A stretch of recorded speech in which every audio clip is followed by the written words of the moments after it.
Welcome to our channel. Transaksi jual beli pada dasarnya memerlukan barang atau jasa yang ditukar dengan uang. Tapi apa jadinya jika transaksi jual beli menawarkan uang untuk ditukar dengan uang? Ya, dalam sebuah kasus pada sebuah negara, uang diperjualbelikan layaknya sayur di pasar. Dijejer dan ditumpuk untuk selanjutnya ditawarkan kepada siapa saja yang datang. Meski terdengar aneh dan tidak masuk akal, yang demikian benar adanya. Dan untuk membuktikan itu, data fakta telah hadir untuk memberi penjelasan lebih jauh.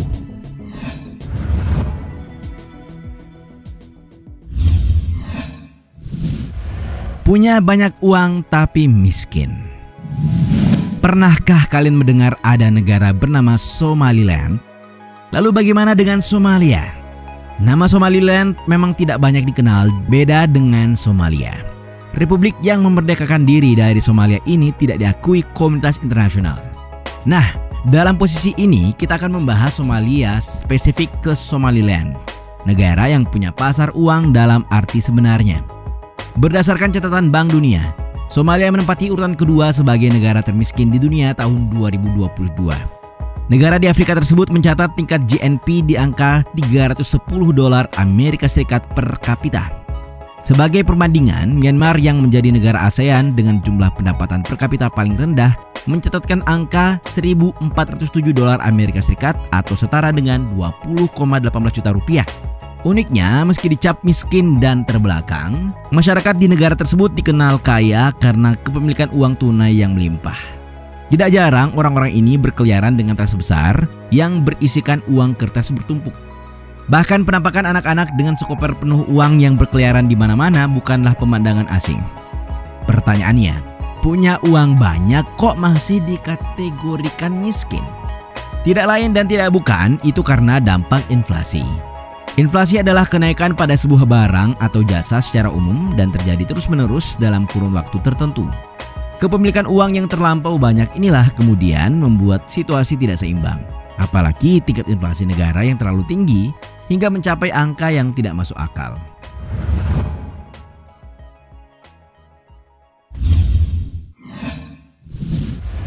Pasar Hargeisa.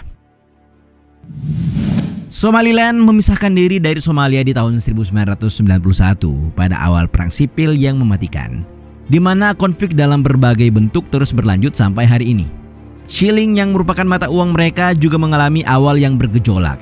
Ketika diperkenalkan pada tahun 1994, mata uang ini banyak digunakan untuk membiayai senjata dan perang melawan kelompok bersenjata di kawasan sebelum akhirnya dicetak sesuai permintaan oleh para pejabat negara demi tujuan politik. Hal inilah yang menyebabkan devaluasi mata uang yang konstan terjadi sepanjang tahun. Tak ayal banyaknya uang yang beredar ditambah rendahnya nilai tukar membuat transaksi jual beli uang terjadi di pasar. Adapun pasar sebagai tempat masyarakat untuk menjual uang-uang kertas mereka adalah Pasar Hargeisa. Bisnis tukar-menukar uang ini sendiri mulai menjamur dan dilegalkan negara sejak rakyat ingin menukar uang lokal mereka ke mata uang asing yang dianggap memiliki nilai tukar lebih tinggi. Turis maupun masyarakat tidak perlu khawatir, sebab pasar ini aman dari segala perampokan. Penampakan Pasar Hargeisa mungkin terlihat lelucon bagi orang-orang asing. Bagaimana tidak, di pasar tersebut tertumpuk uang terlihat di mana-mana dengan jumlah yang sulit dihitung saking banyaknya. Bahkan pasar tersebut terlihat bak brankas bank negara yang diperlihatkan secara terbuka di bawah terik matahari. Denominasi 1000 adalah yang paling umum, membuat segumpal uang kertas diperlukan hanya untuk beberapa barang. Sementara transaksi bernilai sedang memerlukan sebuah tas yang penuh dengan uang kertas. Jadi jangan heran jika seseorang terlihat membawa uang mereka dengan gerobak di jalanan. Dapat dikatakan bahwa mereka ini memiliki tumpukan uang yang tidak terhitung jumlahnya dan hanya menjadi barang yang ditukar dengan mata uang asing.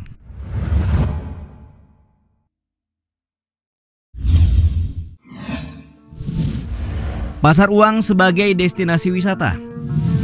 Sudah tidak terbantahkan bagaimana masyarakat Somaliland mengandalkan jual beli uang untuk bertahan hidup karena memang hanya itu yang mereka punya. Fakta bahwa mereka menukar dolar AS dan euro dengan shilling untuk mencari nafkah cukup membuktikan bahwa banyak orang asing yang datang dan tertarik untuk membeli uang mereka. Faktanya pasar uang ini cukup terkenal mengingat tumpukan uang dalam jumlah banyak merupakan pemandangan yang langka terjadi di dunia. Karena keunikannya, pasar Hargeisa juga menjadi destinasi yang kerap dikunjungi wisatawan mancanegara untuk berlibur. Saking terkenalnya, pasar unik ini sering pula disamakan dengan pusat keuangan Wall Street di New York. Pada tahun 2017, $1 AS setara dengan 9.000 shilling Somaliland. Bahkan beberapa tahun sebelumnya nilainya hanya setengah dari itu. Masyarakat di Somaliland memang lebih memilih menukar uang negara mereka dengan dolar. Karena itu tadi, nilainya rendah. Hal inilah yang juga membuat sebagian besar dari penduduk memilih penjual uang sebagai mata pencaharian.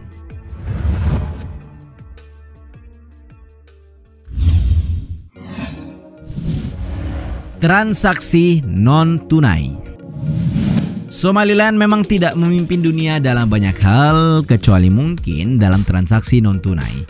Bisa dibilang negara ini berada dalam proses menjadi masyarakat non-tunai pertama di dunia.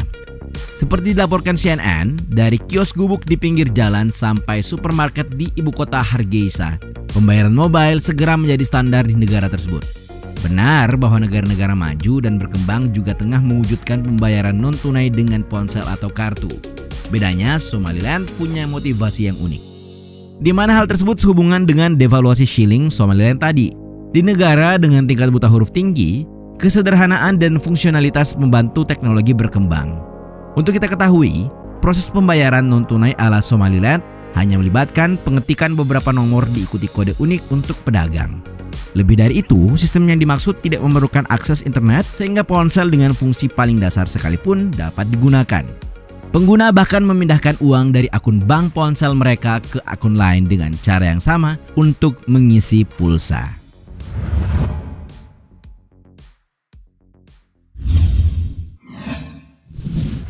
Akar dari permasalahan. Runtuhnya negara Somalia pada tahun 1991 turut mengiringi jatuhnya mata uang domestik. Hal ini lantas membuat ekonomi yang lumpuh kekurangan likuiditas untuk memfasilitasi pemulihan ekonomi. Begitu juga segala cara untuk menggantikan uang kertas yang menua. Ketiadaan bank sentral yang layak atau otoritas keuangan lainnya membuat banyak orang memutuskan untuk melakukannya sendiri. Nah, saat itulah uang kertas palsu didistribusikan oleh faksi-faksi yang bersaing untuk mengisi kekosongan. Semuanya pun menjadi mata uang yang diterima. Shilling Somalia bahkan dengan mudah dicetak dari Indonesia dan dimasukkan ke pasar sesuka hati sebagaimana Al Jazeera menulis dalam rilisnya. Pemerintah dan pengusaha telah menjadi biang keladi terbesar dalam pencetakan uang. Ada pula laporan yang menyebut bahwa sebagian uang di pasar dicetak oleh kartel bawah tanah di negara itu. Bagaimanapun, pengambilan keuntungan dari mata uang palsu Somalia memang telah menciptakan lebih banyak kemiskinan di negara tersebut. Akibatnya, fenomena ini telah mempengaruhi kaum miskin, terutama mereka yang upahnya dibayar dalam mata uang yang praktis tidak berguna. Jika ada yang bertanya mengenai bahaya inflasi, maka negara ini bisa menjadi contoh bagi kalian. Kemudian, jika ada tempat di mana uang tidak seberharga yang kita pikirkan, maka Somalia termasuk di antaranya.